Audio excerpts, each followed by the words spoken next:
Hello friends, आज की video में डिस्कस करेंगे first law of thermodynamics. First law of thermodynamics क्या होता है इसके बारे में हम डिस्कस करेंगे। तो when first law of thermodynamics पढ़ेंगे, पहले समझ लेते हैं। ठीक है। When a certain amount of a heat Q is supplied to a system which does external work, जब किसी सिस्टम को क्यू हीट दी जाती है तब वो कोई एक्सटर्नल वर्क करता है डब्ल्यू। तो ये W in passing from stage 1 to stage 2, अपनी प्रारंभिक अवस्था से किसी अंतिम अवस्था में जाने के लिए जो वर्क डन करता है वो। और द अमाउंट ऑफ हीट, जो अमाउंट ऑफ हीट होती है, is equal to the sum of increase in internal energy of the system and the external work done by the system. In the symbol we can write this q is equals to u2 minus u1 plus W. तो ये कहना क्या जाता है कि जब कोई system होता है, कोई भी एक सिस्टम है, इसको जब अपन हीट देते हैं, कोई भी हीट या फिर इसको कोई वर्क करते हैं, तो इसमें जो q होता है वो बराबर होता है change in internal energy plus work done उसके द्वारा कितना हुआ वर्क डन। तो इसको हम मैथमेटिकली ऐसे लिख सकते हैं इक्वेशन के टाइप में। तो अब हम नेक्स्ट बढ़ते हैं। इसमें और क्या आता है, इसमें आता है कि for the small change in the system the law is express in differential form. जो ये है ना, यही फर्स्ट लॉ ऑफ थर्मोडायनेमिक्स है। और एक स्मॉल चेंज अगर किसी सिस्टम का करें तो स्मॉल चेंज में क्या होता है कि जो क्यू होता है इसको लिख लेते हैं डेल क्यू, और जो u2 माइनस u1 है इसको लिख सकते हैं डी यू, और जो w है इसे लिख सकते हैं डेल यू। तो where del Q and del w are not perfect differential, but जो डी यू है वो एक परफेक्ट डिफरेंशियल होता है। अब हम नेक्स्ट सेक्शन में पढ़ेंगे कि और क्या आता है। तो ठीक है, अपन इक्वेशन को ऐसे लिखते हैं del Q is equal to del U plus del W. जो ये पार्शियल डेल था उसको हम डेल ऐसे भी लिख सकते हैं। फिर इन डेल को सबको हटा के simple q is equal to U plus W पे लिख सकते हैं।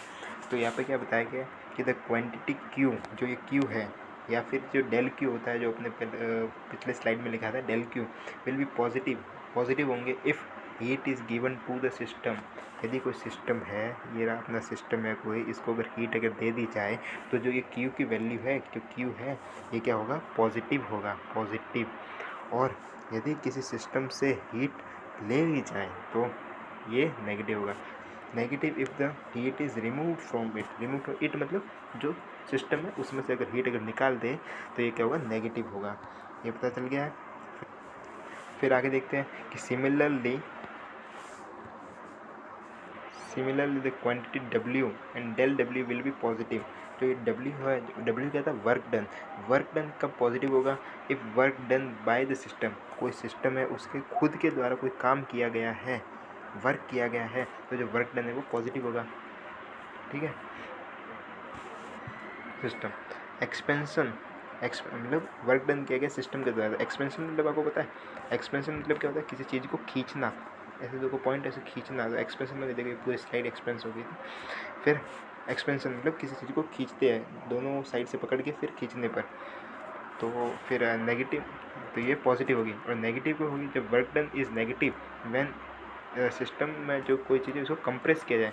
तो कोई चीज़ है ऐसे, ये है, इसको इधर से भी कोई धक्का लगा रहा है, इधर से भी कोई धक्का लग रहा है, तो ये बाद में ऐसे कैसे सिकुड़ जाएगी, ये मतलब तो सिकुड़ जाएगी, तो ये क्या हो गया, कंप्रेशन हो गया। फिर एक्सपेंशन आपको समझाते हुए मैं बताना चाहता हूँ कि एक्सपेंशन क्या होता है। जैसे यही कोई चीज़ है, यहाँ पर अपने है, जैसे ये अपनी कोई चीज़ है, इसको इधर से कोई खींच रहा है आदमी और इधर से कोई खींच रहा है आदमी, तो ये क्या हो गई, इतनी बड़ी हो गई। तो ये पहले इतनी थी, फिर इतना क्या हुआ, ये बढ़ गया, ये इतना भाग बढ़ गया, इधर भी इतना भाग बढ़ गया, तो ये क्या एक्सपेंशन हुआ था। और कंप्रेशन क्या होता है, मतलब किसी चीज़ को दबाने पर इसको अगर दबा दे यहाँ से, ये इतनी पतली हो जाएगी, छोटी, तो बस ये कंप्रेशन हो गया। तो एक्सपेंशन और कंप्रेशन आसानी से समझ में आ गया होगा। अब नेक्स्ट बढ़ते हैं अपने physical significance of first law of thermodynamics, कि जो अपने सामान्य कि इसमें क्या क्या गुण होते हैं, कि मतलब ये क्या क्या कर सकता है फर्स्ट लॉ ऑफ थर्मोडायनेमिक्स, इसको पढ़ेंगे। तो जो physical significance of first law of thermodynamics है वो क्या होते हैं अपने, वो पढ़ते हैं। चलो, तो फर्स्ट है heat is form of energy. जो अपनी जो हीट होती है इसमें थर्मोडायनेमिक्स के इक्वेशन में वह किसके रूप में होती है, एनर्जी के फॉर्म में होती है। Energy is conserved in thermodynamic system. Conserved का मतलब क्या होता है, संरक्षित, मतलब बची हुई रहती है, कि जो काम होने से पहले जो सिस्टम में जो एनर्जी थी वही एनर्जी काम खत्म होने के बाद में जो वर्क डन है, वर्क डन होने से पहले भी जो एनर्जी थी वह एनर्जी लास्ट तक कंजर्व्ड है। तो इससे फर्स्ट तो सिग्निफिकेंस क्या निकला कि heat is form of energy, energy के फॉर्म में हीट होती है। और सेकंड क्या निकला, energy is conserved in thermodynamic system, जो एनर्जी होती है वो थर्मोडाइनमिक सिस्टम में कंजर्व रहती है। फिर every thermodynamic system is in equilibrium, जो प्रत्येक जो थर्मोडाइनमिक सिस्टम होता है वो इक्विलिब्रियम में होता है। इक्विलिब्रियम मतलब आप सबको पता है कि एक साम्य अवस्था, मतलब एक ऐसी स्थिति जो इक्वल हो। इक्विलिब्रियम में इक्वल से समझ आ रहा है कि कोई इक्वल टाइप की कोई चीज़ की बात हो रही है। मतलब कि जो एवरी थर्मोडाइनमिक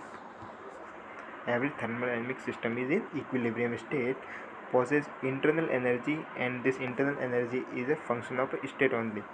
तो जो इक्विलिब्रियम में होता है ये थर्मोडाइनमिक सिस्टम, तो इसमें क्या होता है कि इंटरनल एनर्जी पोजेस, मतलब ये पॉज करता है इंटरनल एनर्जी को, and this internal energy is a function of state only. ये एफएनसी मतलब है फंक्शन ऑफ स्टेट ओनली। तो स्टेट फंक्शन आपने पढ़ा था कि ये जो थर्मोडाइनमिक सिस्टम होता है इसमें पाथ फंक्शन होता है और एक स्टेट फंक्शन होता है। तो जो ये क्या कहते हैं हीट जो होती है ना ये थर्मल सिस्टम, तो ये क्या होता है एक स्टेट फंक्शन होता है। तो ये सिर्फ स्टेट फंक्शन फॉलो करता है, ये पाथ फंक्शन फॉलो नहीं है। स्टेट फंक्शन में क्या था, ये डिपेंड्स ऑन स्टेट, इनिशियल और फाइनल स्टेट। जो बीच का रास्ता है उस पर डिपेंड नहीं करता, लेकिन जो इनिशियल है और जो फाइनल है उस पॉइंट पर निर्भर करता है। तो ये स्टेट फंक्शन। पाथ फंक्शन क्या था, ये ये सिर्फ पाथ पर डिपेंड करता है। इनिशियल पोजीशन क्या है, फर्स्ट फाइनल पोजीशन क्या है, इस पर डिपेंड नहीं करता था। ये सिर्फ पाथ पर जो है उसको करता था। तो ठीक है, ये समझ में आ गया होगा। अब अपन नेक्स्ट समझते हैं प्रोसेस। मतलब जो कोई भी वर्क डन वगैरह जो होती है ये प्रोसेस एक होती है, प्रक्रिया होती है कोई भी चीज़ होने की। तो ये प्रक्रिया क्या होती है ये अपन पढ़ेंगे। नेक्स्ट कलर चूज कर लेते हैं, ठीक है। Process, isothermal process. सबसे पहली प्रोसेस आती है आइसोथर्मल प्रोसेस। क्या होती है, a process in which temperature of a system remains constant is known as isothermal process. Thermal मतलब क्या, थर्मल का मतलब भी सुन के पता चलता है कि टेम्परेचर की कुछ बात होगी। तो टेम्परेचर इसमें क्या रहता है, कांस्टेंट रहता है, कांस्टेंट टेम्परेचर इसमें कांस्टेंट रहता है। अब अपन नेक्स्ट सेक्शन में पढ़ेंगे और भी दूसरे प्रोसेस। तो चलो अपना नेक्स्ट प्रोसेस है आइसोबारिक प्रोसेस। बारिक मतलब कोई बार मतलब प्रेशर की यूनिट क्या होती है, बार। इसमें जो कांस्टेंट होता है वो क्या होता है, प्रेशर कांस्टेंट होता है। फिर आइसोकोरिक प्रोसेस, आइसोकोरिक में जो वॉल्यूम कांस्टेंट वॉल्यूम होता है, वॉल्यूम जो था वो कांस्टेंट होता है आइसोकोरिक प्रोसेस में। तो सबसे पहले आइसोथर्मल था, फिर आइसोबैरिक था, फिर आइसोकोरिक था। तो आइसोथर्मल में टेम्परेचर कांस्टेंट, आइसोबैरिक में प्रेशर कांस्टेंट और आइसोकोरिक में कांस्टेंट वॉल्यूम होता है।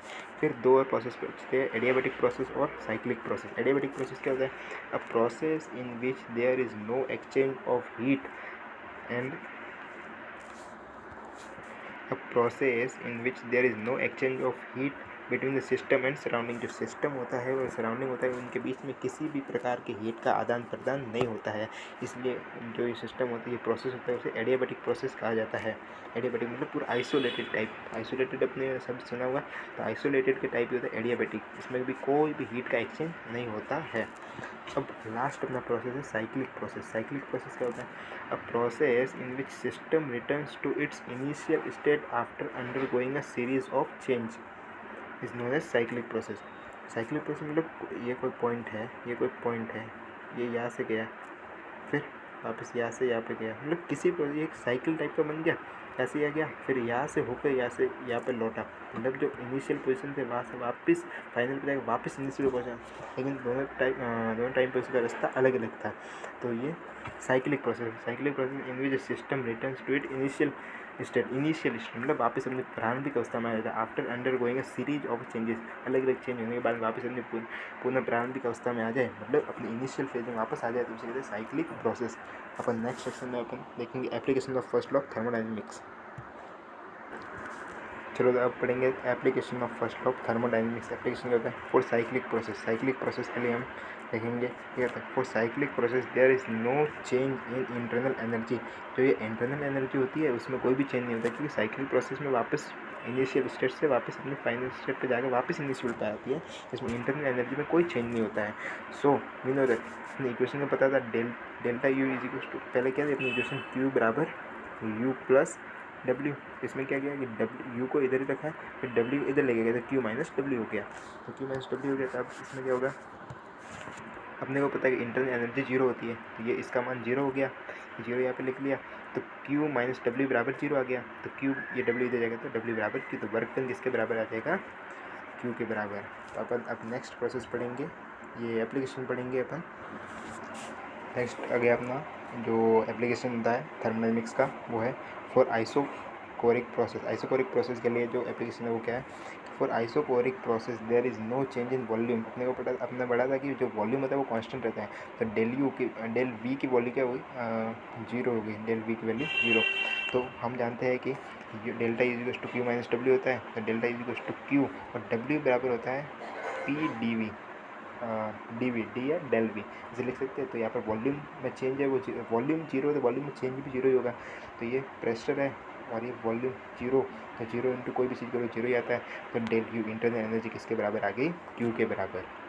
फिर अपन पढ़ेंगे for adiabatic process. Adiabatic process के लिए, एडियाबैटिक प्रोसेस में क्या होता है कि for adiabatic process there is no change in heat, heat में कोई चेंज नहीं होता है। तो डेल क्यू बराबर जीरो होगा, मतलब क्यू बराबर जीरो हो गया, हीट में अगर कोई चेंज होता ही नहीं तो क्यू बराबर जीरो हो गया। So we know that equation अपने को पता है डेल यू बराबर क्यू माइनस डब्ल्यू, तो del U is equal to Q की वैल्यू जीरो हो गई। तो डेल यू के बराबर जो चेंज इन इंटरनल एनर्जी है वो वर्क डन के नेगेटिव के बराबर आ गई। फिर अपन बढ़ते हैं for free expansion. Free expansion मतलब फ्रीली जो एक्सपेंड होती है चीज़, उसके लिए इफ़ अ सिस्टम एक्सपेंड हो रहा है एंड नो हीट एंटर्स और लीव द सिस्टम, कोई भी हीट सिस्टम में न तो आ रही है न जा रही है, and work done is also zero, और जो वर्क डन है वो जीरो है, the system shows free expansion. क्या कहा कि जो इसमें जो Q की वैल्यू है वो जीरो है, फिर जो W वर्क डन है वो जीरो है, तो डेल्टा U बराबर Q माइनस डब्ल्यू होता है। तो अपने को पता है यहाँ पर Q जीरो है, यहाँ पर W जीरो है, तो डेल्टा U इंटरनल एनर्जी भी क्या होगी, जीरो होगी। तो ये इसी में ये हो गया है application of first law of thermodynamics complete. तो अपन अब नेक्स्ट वीडियो में मिलेंगे। चैनल को सब्सक्राइब करें, लाइक करें, वीडियो को ज़्यादा से ज़्यादा शेयर करें। Thanks for watching the video.